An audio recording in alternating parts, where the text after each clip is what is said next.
Ngayon, bibigyan ko kayo ng sampung bigating pangalan na bumagsak, nasira, nawasak, nalaos, nawalan ng saysay dahil sa pagsalungat, pagkalaban at pagbangga nila sa hinirang ng langit o ng chosen one sa katauhan ng mga Duterte. At una na nga dito ay ang taong nasa likod ko. Yan, Manny Pacquiao. Si Manny Pacquiao ay kilalang taga-suporta ng mga Duterte simulat sa poll dahil ito ay taga Mindanao. Pero kamakailan, during the term of Duterte, pinagkanulo niya ang mga Duterte, kinalaban niya, tinraidor niya. Kaya ang nangyari, nawalan ng tiwala ang mga Pilipino sa kanya. Imagine, Manny Pacquiao is loved and respected worldwide. Alright? Mahal yan sa buong mundo, hindi lang sa Pilipinas. Pero nung bumaliktad siya, kinalaban niya ang mga Duterte, nilaglag niya ang mga Duterte, inayawan na rin siya ng taong bayan. Ayaw na rin ng tao sa kanya. Ganun po kalakas ang impluensya ng isang hinirang ng langit. Ganun po kalakas ang balik kapag ang binangga mo ay ang chosen one. Number 2, yan, si Dick Gordon. Napakatagal na po nitong senador, bata pa ako, if I'm not mistaken, elementary or high school, naririnig ko ng pangalan nito. And ang tagal na po nitong senador. Naging supporter din ni Duterte ito during his first term, pero recently, nilaglag niya ang mga Duterte, kinalaban niya, binangga niya, inakusahan niya ng kung ano-ano. At dahil doon, nalaos siya, nawala na rin siya sa sirkulasyon, nawala na rin siya sa Senado, hindi na rin siya binoboto ng tao.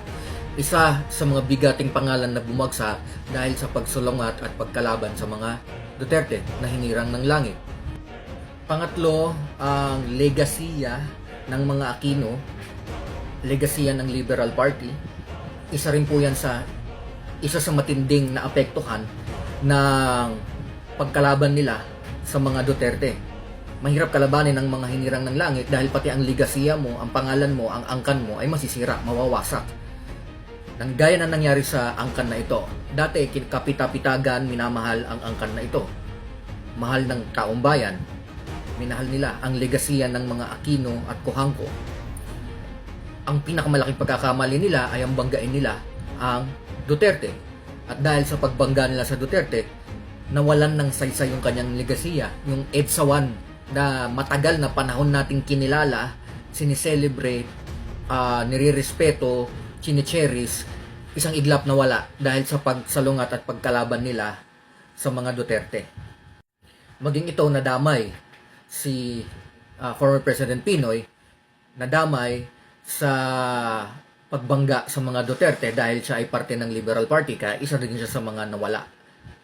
Kung papansinin mo, hindi lang siya ang nawala, pati na rin yung kapatid niya na si Chris Aquino, nagkasakit pa nga, di ba? RIP, namatay na rin ito si former President Benigno Aquino. So, isa lang din siya sa mga naapektuhan dahil sa pagbangga sa hinirang sa langit. Hinirang ng langit. Panlima, ito si Drilon. Okay, isa rin to, matagal na rin ito. Pero dahil kasama siya doon sa umatake sa mga Duterte sa Liberal Party, kasama din siyang nalusaw, kasama din siyang lumubog nung partido na yon. Of course, pang-anim, hindi natin malilimutan si Laila de Lima na siya yung ginagamit na front para pabagsakin ng mga Duterte noong panahon na yon. And isa siya sa mga nasira din dahil sa pagbangga sa hinirang ng langit. Sino makakalimot dito na minsan kinagiliwan din ng mga tao dahil sa pagkampi niya at pagsuporta niya sa mga Duterte.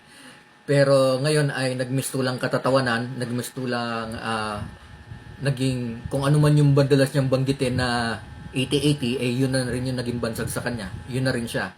So isa rin to sa mga sayang na nasira din ng imahe, ang pangalan dahil sa pagbangga sa mga Duterte. Siyempre, sinong hindi makakalimot sa taong ito? Ito ang sa pinakamasugid na kritiko ng mga Duterte. Ito rin yung tao na gustong tumakbo na partner ni Duterte pero tinanggihan ni Duterte kaya nagalit sa kanya. Ito yung tao na ginamit ng mga oligarchs para pabagsakin ng mga Duterte. Ito rin yung tao na lagi nilang ginagamit nilang pang-intimidate. Okay? And stable ang pangalan nito until nung banggain niya mga Duterte. Matagal na po itong senador, lagi itong nagiging senador, panalo. Pero nung simula ng binangga niya mga Duterte, hindi na siya nananalo. Kahit mayor na lang, hindi na may panalo ngayon.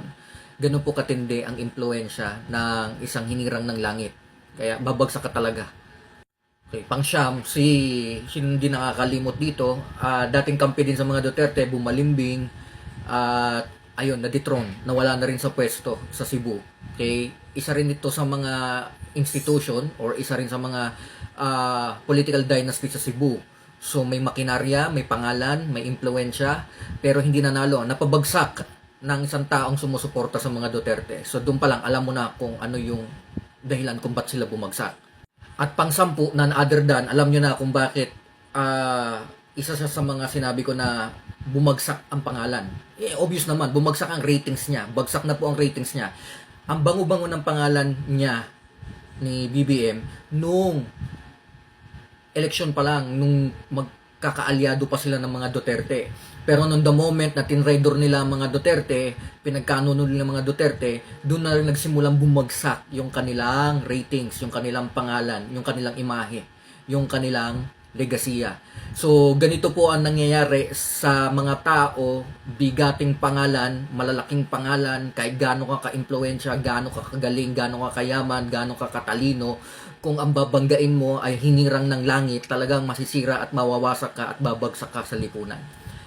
So, I hope maintindihan ninyo kung bakit ko sinabi na ang mga Duterte ay hinirang ng langit o ang mga Duterte ay pinili, chosen ones. Dahil lahat ng mga nagtangka at bumangga sa kanila ay nalusaw, nawasak, bumagsak.